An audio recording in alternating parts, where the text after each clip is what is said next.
अस्सलाम वालेकुम everyone, hope आप सब लोग बिल्कुल ठीक हैं। अच्छा, आज का हमारा लेक्चर है लेक्चर 5। ठीक है। अच्छा, जो हमने लेक्चर 4 किया था, जो कि आईवी ड्रिप रेट्स वगैरह पे था, तो बेसिकली वो हमारी कैलकुलेशंस जो हैं वो मैंने इसलिए इतना ज़्यादा उनको डिफ़ाइन नहीं किया था, इतना ज़्यादा आपको डीपली नहीं समझाया था, क्योंकि वो जो हमारी कैलकुलेशंस होती हैं वो हमारी नर्सिंग स्टाफ के लिए होती है। नॉर्मली क्योंकि हम लोग इंजेक्शंस वगैरह और ड्रिप्स वगैरह नहीं लगाते हैं, नर्सिंग स्टाफ करती है, तो वो हमारे नर्सिंग स्टाफ के लिए कैलकुलेशंस थी, जो कि मैंने एक थोड़ा-सा सिंपल वे में आपको समझा दी कि इस तरह से भी होती हैं। ठीक है, आज अब हमारी जो कैलकुलेशंस हैं वो 3 कॉमन कैलकुलेशंस हैं। हमारी 3 कॉमन कैलकुलेशंस हैं, जो कि अगर आप लोग रेज़िडेंसी के लिए टेस्ट वगैरह देंगे, फार्मासिस्ट की रेज़िडेंसी टेस्ट वगैरह देंगे एकेयू में या डाउ यूनिवर्सिटी वगैरह में, तो वहाँ पे टेस्ट में ये वाली कैलकुलेशंस आती हैं 3। ठीक है। अच्छा, पहला जो है हमारा कॉमन टाइप हमारा एलिगेशन मेथड होता है।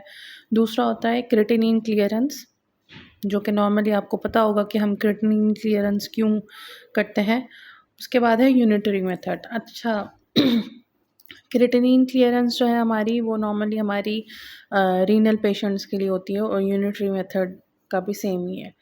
ठीक है। अच्छा, एलिगेशन मेथड को अगर हम लोग अभी इस वाले लेक्चर में हम लोग पहले यूनिटरी करेंगे, फिर दूसरे में हम लोग क्रिएटिनिन की करेंगे, और देन हम यूनिटरी का सीखेंगे। अच्छा, अब अगर हम लोग एलिगेशन मेथड को देखें, तो एक ये मैथमेटिकल टेक्निक है, ठीक है, जो कि फार्मेसीज़ और केमिस्ट्रीज़ के अंदर, फार्मेसी और केमिस्ट्री के अंदर जो है हमारी कैलकुलेशंस यूज़ होती हैं, जिसमें क्या होता है कि हम प्रोपोर्शंस लेते हैं, ठीक है, 2 सॉल्यूशंस के, जो कि सॉल्यूशंस डिफरेंट होते हैं, ठीक है। उनकी कैलकुलेशन करके हम जो है एक डिज़ायर कंसंट्रेशन जो है मालूम करते हैं। मिक्सिंग वगैरह करके हम लोग डिज़ायर कंसंट्रेशंस मालूम करते हैं, जिसमें क्या होता है कि डिफरेंट स्ट्रेंथ्स होती हैं। 2 सॉल्यूशंस होते हैं जिनकी डिफरेंट स्ट्रेंथ होती है या प्योरिटीज़ होती हैं। अब यहाँ पे थोड़ा-सा डिफ़ाइन है एलिगेशन मेथड का, कि इस टाइप की कैलकुलेशंस में मिक्सिंग होती है 2 सिमिलर प्रिपरेशंस की, ठीक है। 2 सिमिलर प्रिपरेशंस होंगी, पर उनकी जो स्ट्रेंथ होंगी ना, वो डिफरेंट होंगी। जिसमें हम क्या करेंगे, प्रोड्यूस होता है प्रिपरेशन विथ इंटरमीडिएट स्ट्रेंथ के साथ, बीच वाली स्ट्रेंथ हमारी निकलती है। 2 डिफरेंट स्ट्रेंथ होती है जिनकी दोनों की मतलब इंटरमीडिएट स्ट्रेंथ निकलती है।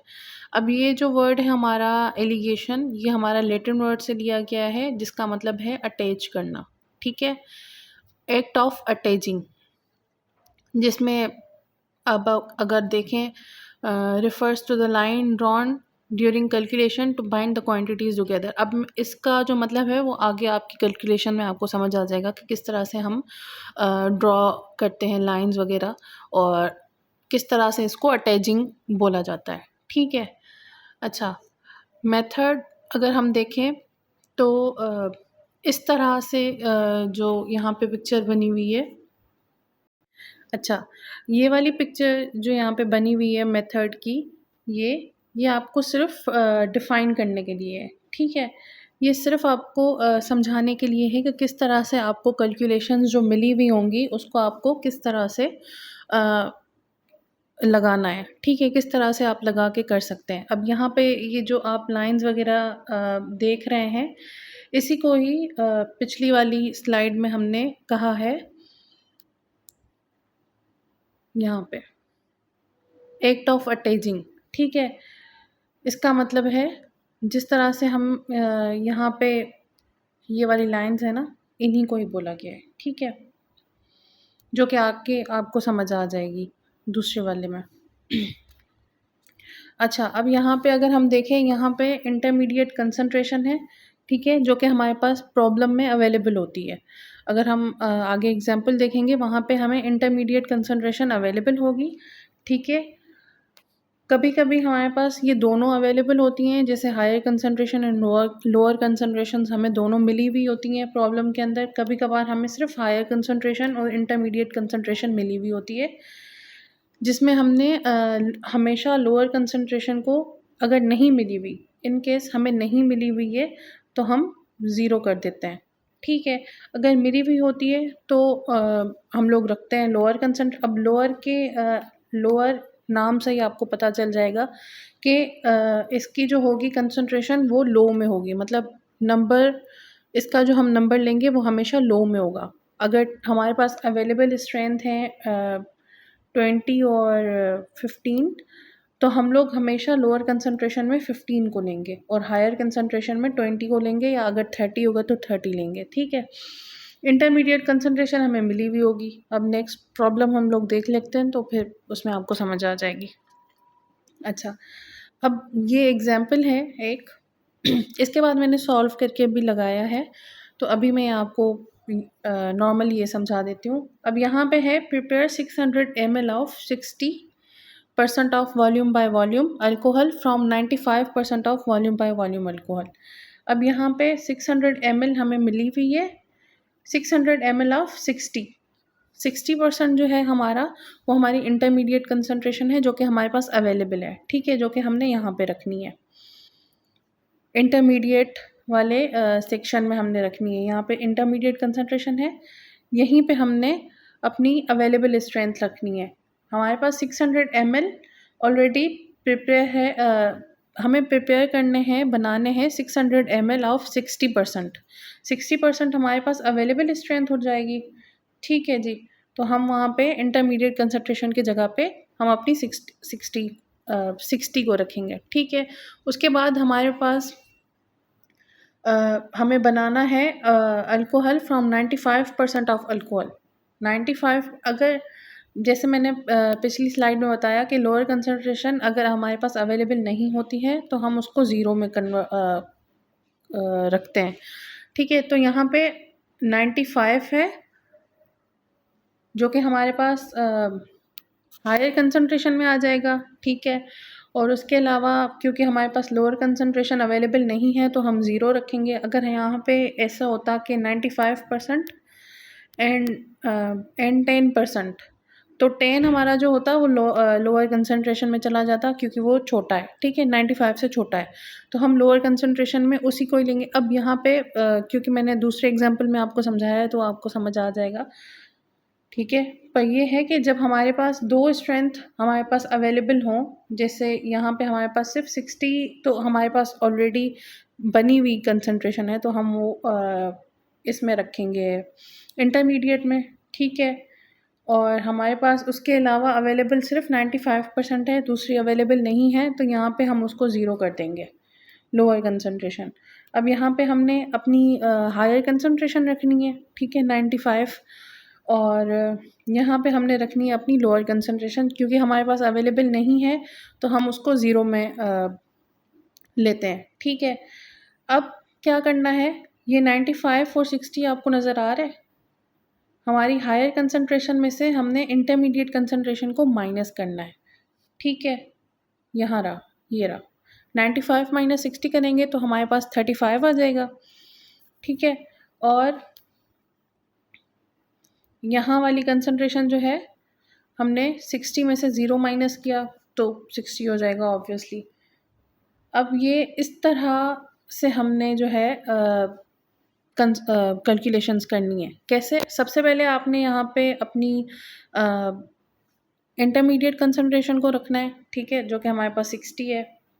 उसके बाद हमने 95 रखना है हायर कंसंट्रेशन पे, 0 रखना है लोअर कंसंट्रेशन पे, ठीक है। उसके बाद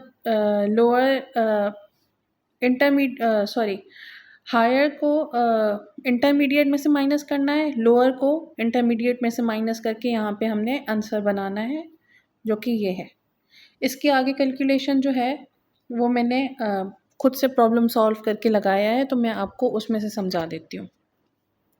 अब यहाँ पे देखें, हमारे पास एग्जाम्पल है कि हमने NaCl बनानी है, ठीक है। NaCl बनानी है, हमारे पास अवेलेबल स्ट्रेंथ जो है वो 10 और 0.9 है, ठीक है।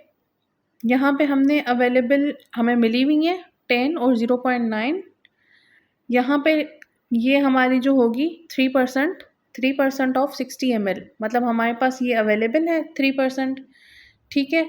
और 60 ml जो है हमने, मतलब सॉरी, हमारे पास 60 ml हमें 3% ऑफ 60 ml हमें हाइपरटोनिक सेलाइन के हमारे पास अवेलेबल हैं। 3% ऑफ 60 ml ऑफ हाइपरटोनिक सेलाइन, ठीक है। अवेलेबल हमारे पास है 10 और 0.9 NaCl हमने बनाना है।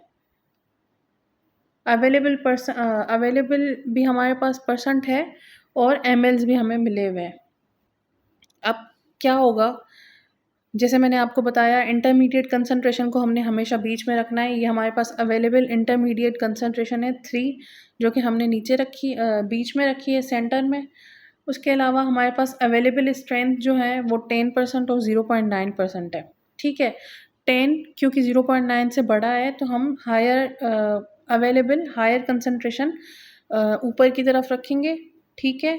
उसके अलावा 0.9 क्योंकि वो छोटा है तो हम उसको लोअर कंसंट्रेशन की तरफ रखेंगे।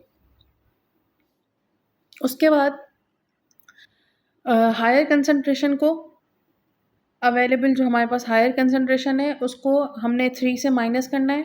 हमारे इंटरमीडिएट से हमने माइनस करना है 10 को, जो कि हमारे पास आ जाएगा 7, ठीक है।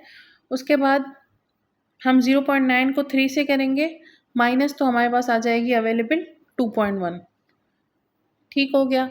अब क्या करना है, अब हमारे पास 2.1 और 7 आ गया, ठीक है। ये हमारे पास क्या हो गया, हमने हायर कंसंट्रेशन को भी माइनस करवा दिया, लोअर कंसंट्रेशन को भी माइनस करवा दिया अवेलेबल स्ट्रेंथ में से, ठीक है। तो हमारे पास आंसर आ गए कौन से, 2.1 और 7।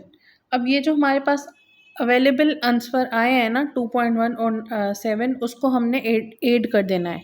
एडिशन करेंगे 2.1 की 7 के साथ, तो क्या आ जाएगा 9.1। अब ये जो हमारे पास 9.1 आया है ना, उसको हम क्या करेंगे 2.1 के साथ और 7 के साथ डिवाइड कर देंगे, ठीक है। उसके बाद हमारे पास जो 60 ml हमारे पास अवेलेबल है, जो हमने बनाने हैं, उसको हम मल्टीप्लिकेशन कर देंगे हम पूरे के साथ, मतलब 2.1 डिवाइडेड बाय 9.1 इंटू 60, और नीचे भी हम यही करेंगे 7 डिवाइडेड बाय 9.1 इंटू 60, ठीक है। अब इन दोनों को हमने पूरा इसका प्रोसीजर हो गया, डिवाइड करके हमने मल्टीप्लाई कर लिया, ताकि हमारा आंसर आ गया 13.85 और नीचे वाले का आ गया 46.15 ml, ठीक है, 46.15 ml, सॉरी। अब किस तरह से हमें पता चले कि हाँ ये हमारी 60 ml ही बनी है, हमने 60 ml बनाना है बेसिकली, तो हमें कैसे पता चले कि हमने ये जो निकाले हैं वो 60 ml ही बने हैं। तो इसका सिंपल प्रोसीजर ये है कि आपके जो भी आंसर आ रहे हैं ना, जैसे 13.85 हो गया और 46.15 हो गया, इन दोनों को आप ऐड करके देख लो, इन दोनों की एडिशन करेंगे, ठीक है, तो हमारे पास 60 ml आ जाएगा।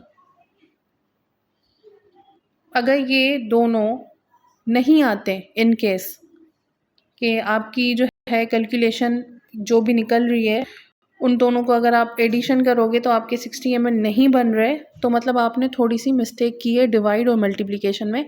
या तो जो भी आंसर वगैरह निकले हैं, जैसे 13.85 है, उसके क्योंकि 13.85 है, 8 को हम राउंड ऑफ कर लेंगे तो हमारा 14 बन जाएगा, ठीक है। तो इस तरह से भी करके देख लेंगे, तो एक आधी पॉइंट वगैरह की मिस्टेक बन जाती है, तो वो कोई इशू नहीं है, ठीक है। अब ये हम जब इन दोनों को ऐड करेंगे तो हमारा 60 ml पूरा बनेगा। तो इसको हम, अच्छा यहाँ पे जो मैंने एरोज़ बनाई है ना, ये वाली, वो मैंने इस चीज़ को दर्शाने के लिए बनाई है कि इसको आगे हमने काम आना है, ठीक है, ये आगे हमारे काम आएगा। किस तरह, अब जो हमने ये तो हमारे आंसर आ गए, ठीक है, ये फाइनल हमारे आंसर है। अब ये, एक मिनट, ये हमारे फाइनल आंसर है, ठीक है, ये इसका हो गया और ये इसका हो गया।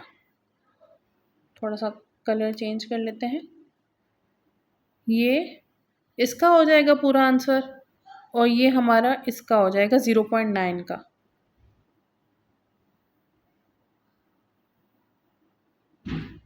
ऐसे तो हम जब फाइनल आंसर बनाएंगे वो किस तरह से होगा, 135. 13.85 ml हमारे 10% NaCl के हैं, ठीक है, और 46.15 ml जो है हमारा वो 0.9% NaCl का हो जाएगा, ठीक है।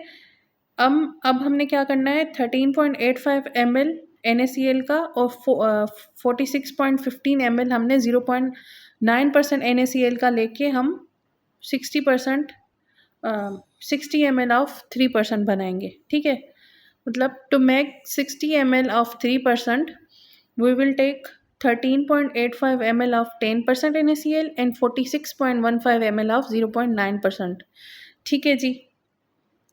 बेसिकली बहुत इजी होता है एलिगेशन मेथड को, सिर्फ थोड़ा समझने का होता है और थोड़ी सी ऊपर वाली ट्रिक होती है जो कि प्रॉब्लम आपके पास है। अब यहाँ पे अगर मैं कहूँ कि हमारे पास डेक्सट्रोज हमने बनाना है, ठीक है, अवेलेबल हमारे पास स्ट्रेंथ 20 है और एक